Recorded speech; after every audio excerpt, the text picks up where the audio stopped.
کیا آپ تصور کر سکتے ہیں کہ آپ کو سمندر کے بیچوں بیچ ایک ایسا جہاز ملے جس کا انجن چل رہا ہو، روشنیاں چل رہی ہوں، کھانے پینے کا سامان موجود ہو، پلیٹوں میں کھانا رکھا ہو، لیکن جہاز میں ایک بھی انسان موجود نہ ہو؟ یہ کوئی فلمی کہانی نہیں بلکہ ایک حقیقی واقعہ ہے جو 1955 میں پیسیفک اوشن کے وسط میں پیش آیا۔ اب میں آپ کو ایک ایسے جہاز کی مکمل کہانی سنانے جا رہا ہوں جسے سمندری تاریخ کے سب سے پراسرار مسٹری میں شمار کیا جاتا ہے۔ اس جہاز کا نام ایم وی جوئیٹا تھا۔ آج تک یہ بات کوئی نہیں جانتا کہ اس پر سوار 25 افراد کے ساتھ آخر کیا ہوا تھا۔ یہ جہاز کوئی عام کشتی نہیں تھا، یہ تقریباً 70 فٹ لمبا اور 25 ٹن وزنی بحری جہاز تھا جسے دوسری جنگ عظیم کے دوران امریکی نیوی کے لیے تیار کیا گیا تھا، اور یہی اس کی سب سے بڑی خاص بات تھی کیونکہ ماہرین کا کہنا تھا کہ یہ مکمل طور پر کبھی ڈوب نہیں سکتا، یعنی اگر اس میں پانی بھی بھر جائے تو یہ پھر بھی واٹر سرفیس پر تیرتا رہے گا۔ 1955 میں یہ جہاز ایک ویلز کے کپتان تھامس ڈسٹی مرل کی ملکیت تھا، جو پیسیفک اوشن کے پانیوں کا تجزیہ کار سیلر سمجھا جاتا تھا، اگرچہ ان کی شخصیت متنازع بھی تھی۔ 13 اکتوبر 1955 کو یہ جہاز سامبوا سے توکیلاؤ آئرلینڈ کے لیے روانہ ہوا، جن میں 16 کریو ممبرز اور 9 مسافر شامل تھے۔ جہاز پر کھانے پینے کا کافی سامان، میڈیسنز، ایندھن اور تجارتی مال موجود تھا۔ موسم صاف تھا، سمندر پرسکون تھا، اور یہ ایک عام سا سفر تھا جو تقریباً 48 گھنٹوں کا ہونا تھا۔ کسی کو ذرا بھی اندازہ نہیں تھا کہ یہ سفر تاریخ کے سب سے بڑے سمندری راز میں بدل جائے گا۔ جب جہاز مقررہ وقت پر اپنی منزل پر نہیں پہنچا تو ابتدا میں لوگوں نے سوچا کہ شاید موسم یا ٹیکنیکل خرابی کی وجہ سے تاخیر ہو گئی، مگر جب 24 گھنٹے گزر گئے، پھر 48 اور پھر 72 گھنٹے بیت گئے تو تشویش بڑھنے لگی۔ آخرکار تلاش کا باقاعدہ آغاز کیا گیا۔ نیوزی لینڈ اور امریکی نیوی نے وسیع پیمانے پر سرچ آپریشن کیا۔ ہوائی جہاز، جنگی بحری جہاز اور امدادی ٹیمیں سمندر کے وسیع علاقے میں پھیل گئیں، لیکن حیرت انگیز طور پر کوئی نشان نہیں ملا، نہ کوئی مدد کا سگنل، نہ کوئی ملبہ، نہ آئل سپل اور نہ ہی کوئی لاش۔ ایسا لگ رہا تھا جیسے جہاز اور اس پر تمام لوگ سمندر میں تحلیل ہو گئے ہوں۔ پھر 37 دن بعد یعنی 10 نومبر 1955 کو کچھ لوگوں کو دور ایک بے سمت بھٹکتی ہوئی کشتی دکھی۔ جب لوگ اس کے قریب پہنچے تو پتہ چلا کہ یہ وہی ایم وی جوئیٹا جہاز تھا، لیکن اس کی حالت دیکھ کر سب کے ہوش اڑ گئے۔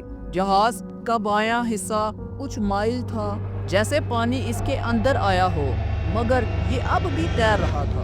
جب ریسکیو ٹیم جہاز کے اوپر چڑھی تو منظر انتہائی پراسرار تھا۔ انجن روم اپنی جگہ پر موجود تھا، اگرچہ کولنگ سسٹم میں خرابی کے آثار ملے۔ روشنیاں چل رہی تھی اور بجلی کا نظام کام کر رہا تھا۔ کھانے پینے کا سامان موجود تھا اور کچھ پلیٹوں میں کھانا رکھا ہوا تھا جیسے ابھی کھایا جا رہا ہو۔ ڈاکٹر کا بیگ کھلا ہوا تھا اور اس میں خون آلود پٹیاں موجود تھی جیسے کسی کو چوٹ لگی ہو اور فوری علاج کیا گیا ہو۔ ریڈیو موجود تھا لیکن اس کی اینٹینا تار کٹی ہوئی تھی جس کی وجہ سے مدد کا پیغام بھیجنا ناممکن تھا۔ نیویگیشن کا سامان اپنی جگہ پر تھا لیکن جہاز کا لاگ بیگ اور کچھ اہم کاغذات غائب تھے۔ ہتھیاروں کا باکس کھلا ہوا تھا مگر ہتھیار موجود نہیں تھے۔ سب سے حیران کن بات یہ تھی کہ تمام 25 افراد غائب تھے۔ نہ کوئی لاش ملی، نہ کوئی جدوجہد کے نشانات، نہ کوئی خون کے دھبے۔ لائف جیکٹس جہاز پر موجود تھی اور لائف بورڈز بھی جہاز پر بندھی ہوئی تھی۔ جہاز ڈوب رہا تھا تو لوگوں نے حفاظتی جیکٹس کیوں نہیں پہنی؟ اگر خطرہ تھا تو مدد کا سگنل کیوں نہیں بھیجا گیا؟ اور اگر سب نے جہاز کو چھوڑا تو وہ لوگ کہاں گئے؟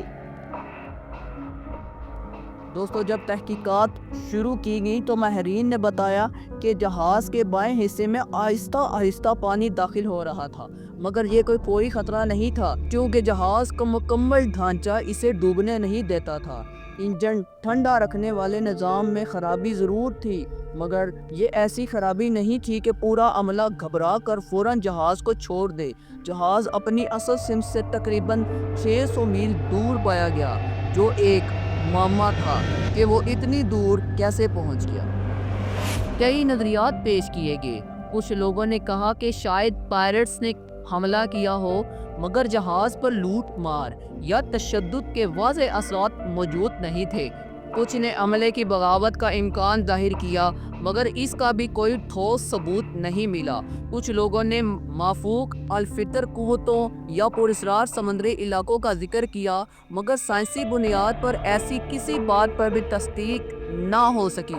ایک نظریہ یہ بھی تھا کہ کیپٹن نے انشورنس کے پیسے حاصل کرنے کے لیے کوئی منصوبہ بنایا ہو، کیونکہ ان پر مالی دباؤ تھا۔ لیکن پھر سوال یہ تھا کہ آخر 25 لوگ کہاں گئے؟ سب سے معقول یہی سوال سمجھا جاتا تھا کہ جہاز میں پانی داخل ہونے اور انجن کی خرابی کے باعث عملہ گھبرا گیا۔ شاید انہوں نے اندھیرے یا غلط اندازے میں یہ سمجھا کہ جہاز ڈوبنے والا ہے، اس لیے اسے جلدی میں چھوڑ دیا گیا۔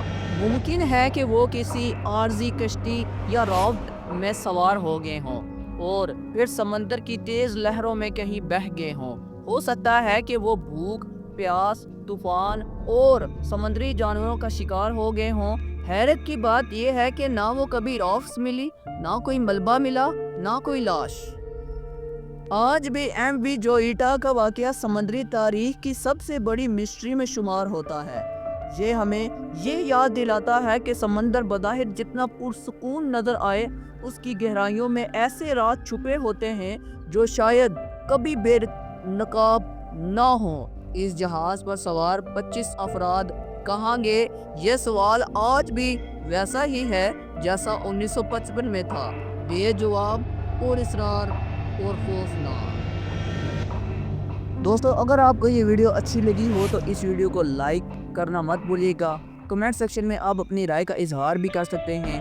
ایسی ہی انٹرسٹنگ اور مسٹیریس ویڈیوز دیکھنے کے لیے اس چینل کو سبسکرائب بھی کر دیں اور ساتھ بیل آئیکن کو بھی پریس کریں۔